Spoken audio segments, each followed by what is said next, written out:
Surah Al-Ahzab, Allah subhanahu wa ta'ala is painting the image of the Battle of Ahzab. Now, the Battle of Ahzab is better known as Ghazwatul Khandaq.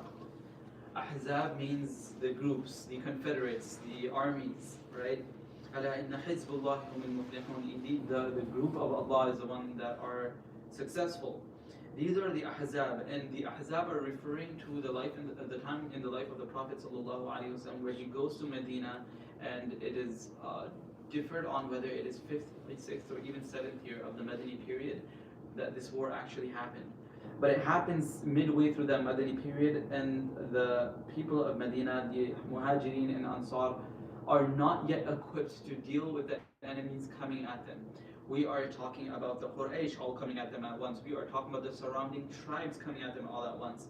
A force of over 10,000 decked out, armored, like camels and soldiers, everything like that. And the companions are only 3,000, if even that. So they are coming to siege Medina. And the Sahaba are differing. Should we go meet them outside? Should we meet them before they get here? Or should we wait for them to get out the gates? There's women and children over here. How are we going to be able to focus on the battle while we're at our homes? All of this, there's this huge debate happening. And the Prophet ﷺ as a leader understands, hey, we need to be decisive. We need to move, okay? And he sits down, he does shura, and he finds Salman al-Farsi radiallahu ta'ala anhu say, I have experience in warfare, and I know this technique we used to do in I guess, Rome, Persia. And there was this moat. It was something called a moat, which is like you dig a trench around, and over there I think you fill it with water and stuff like that. But of course right now you're in the desert, you're sort of low on water. So they just do that to almost prevent the cavalry from coming over. Your camels are useless for this moat. If you try to come over here, we'll attack you from the higher ground and you will not win. That's the strategy that they went with. And I think it was 3 days before the expected arrival of the army that they actually did this shura.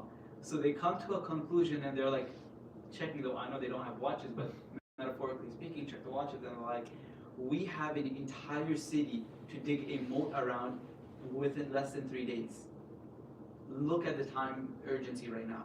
And man, the narrations you actually hear from this is like just so mind-blowing. The Sahaba are going into it. You can imagine 24-hour shifts. I'm not even exaggerating for many of them. They are working non-stop around the clock, no room to even eat, no room to even drink.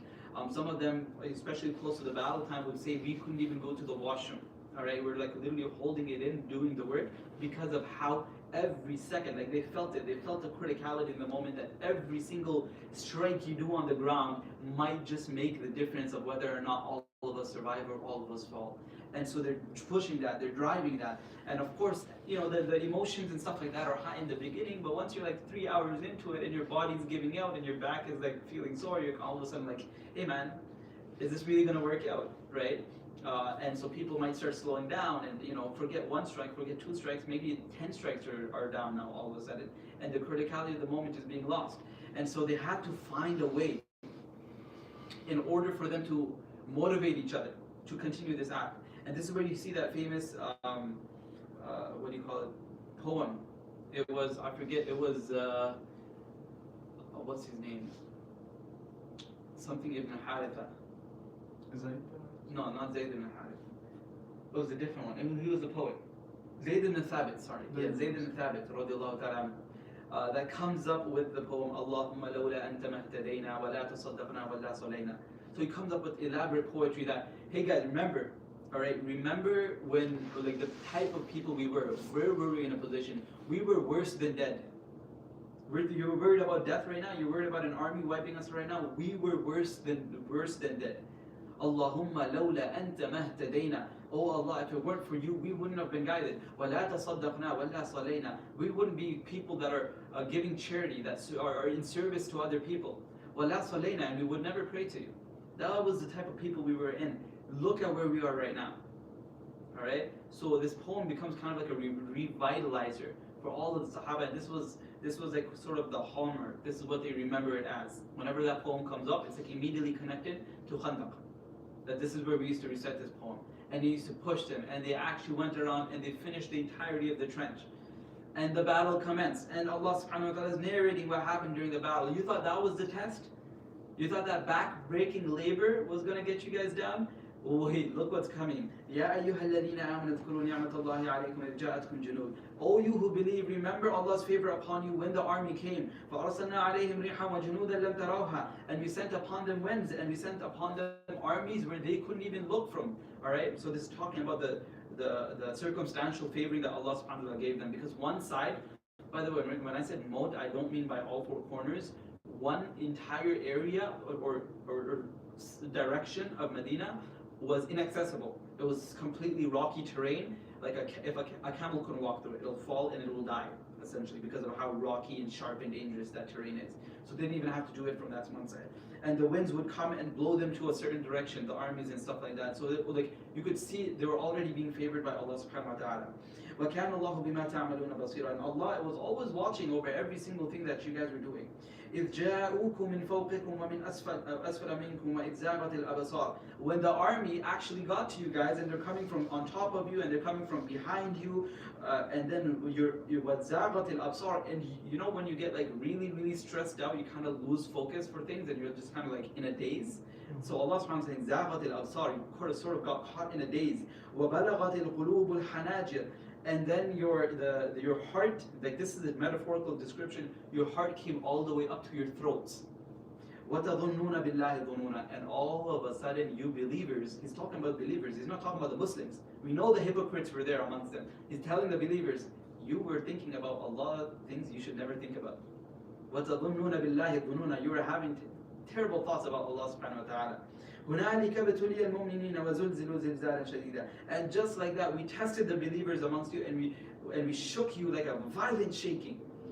وَإِذْ يَقُولُ الْمُنَافِقُونَ وَالَّذِينَ فِي قُلُوبِهِم مَرَضٌ مَا وَعَدَنَا اللَّهُ وَرَسُولُهُ إِلَّا غُرُورًا. And the munafiqeen amongst them started saying, look at what you guys have been promised. I was there with, this is the munafiqeen speaking, I was there with you in those halaqat. You guys were talking about conquering the world. You guys were saying the message of Islam will reach every single household. We were talking about the pillars of Yemen and the palaces of Persia and stuff like that. I was there with you. مَا وَعَدَنَا اللَّهُ وَرَسُولُهُ إِلَّا غُرُورًا.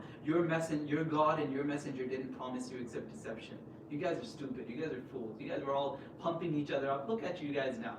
Look at you guys. They're making fun of them. They're mocking them. They're having doubts about Allah subhanahu wa ta'ala in this severe test. These munafiqeen are sort of jumping on that. People that try to say La ilaha illallah Muhammadur Rasulullah are coming and now saying this internally. And so you can imagine, they're all standing on guard. And look at this. I want you to imagine the discipline on this.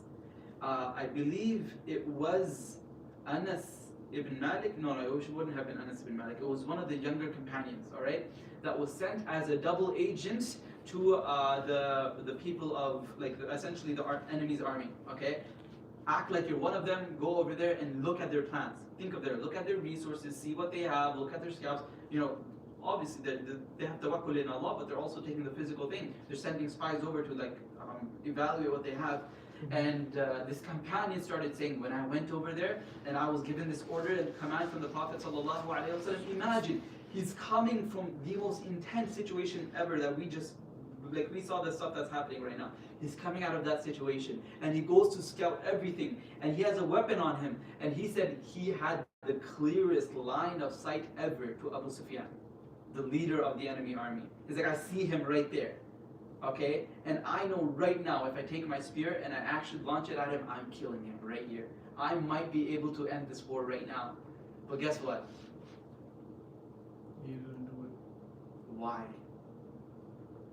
Because the orders weren't to kill him and to spy only.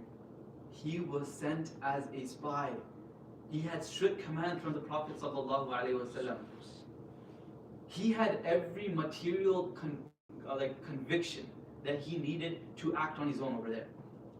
But this is where Iman comes in. This is where belief. Every ritual that we're doing right now, what is it being done for? Like, seriously, think about it. Like, we have become this idea of the world where everything is done for its own sake. You're praying for the sake of praying, you're making dua for the sake of making dua, and that in and of itself is job done. No, that's not the case. The congregation, the way your 5 times daily salat is built, is to build that discipline under order. You have an imam, and you have this entire saf. And you know how the Prophet ﷺ used to treat it before? It wasn't like right now where you go to the masjid and the imam looks back at you, make sure your lines are straight and stuff like that. The Prophet ﷺ used to literally treat it like an army. He used to treat every salah like an army. He would walk between the ranks. Have you ever seen like people like before the battle walking between the ranks? Yeah. They motivate their army. They're giving the speeches. They're walking between them. If you see the narration, the Prophet ﷺ used to treat every salah like that. Discipline under order. When the imam makes a mistake in the front, what are the people in the back supposed to do? They do subhanallah, and if the imam does it correct, what? You follow the imam. Doesn't matter what your rational thought is, you're being trained. It's in the rituals itself to build that discipline under order, to build obedience to Allah and His Messenger sallallahu alaihi wasallam. And you can see all of that builds up to crucial moments like this where you would never see it happen ever before. Any other army outside of the Muslims, take the Persians, take the Romans, take anybody else, would have done something entirely different. But it's only from the belief in Allah and His Messenger and the discipline built from the ritual prayers that decisions like this are being able to make. And moments where quite literally you can see, like just from the descriptions, everybody feels like the fate is decided now, whether or not they're going to live to see the sunrise tomorrow or not.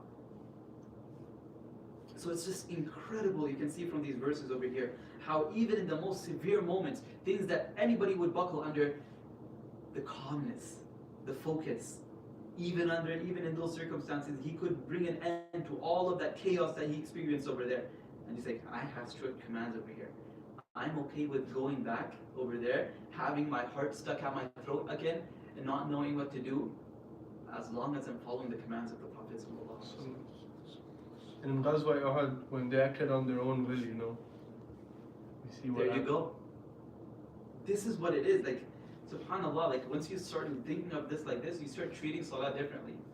Literally. Like the salah of a person that is not secularistic or not ritualistic and understands that this salah, my obedience right now quite literally determines the fate of the ummah in the future. Not in some ilm al-ghaib way, even though that exists, even though it exists in the qadr of Allah, but even in a material way right now.